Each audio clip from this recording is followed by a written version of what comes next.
lot of medicine. We tube feed. We do a lot of breathing treatments and sectioning of her trach, and we bathe her. She doesn't bathe herself.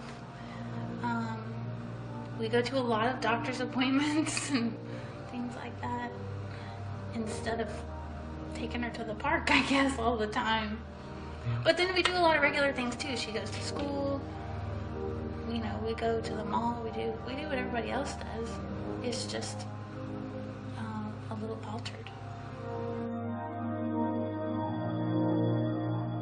You go into survival mode. I mean, you don't necessarily know what's around the next corner. Literally, you're living day by day.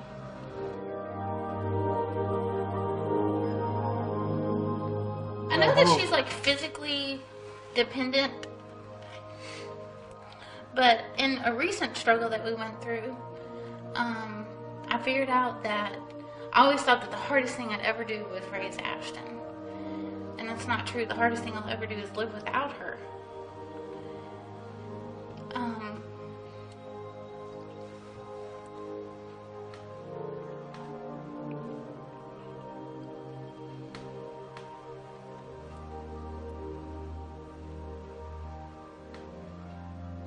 Sorry.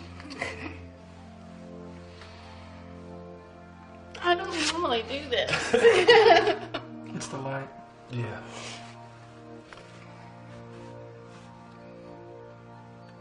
It's just scary to almost lose your greatest gift, you know?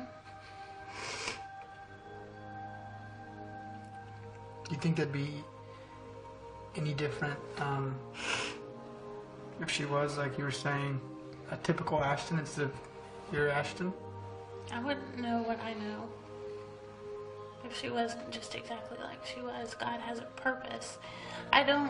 This is getting off on something else, but I don't believe that in God's perfect plan that He wanted Ashtyn to have Aicardi Syndrome.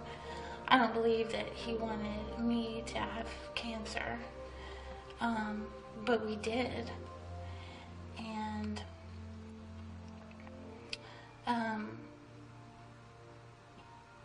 His glory shines through her.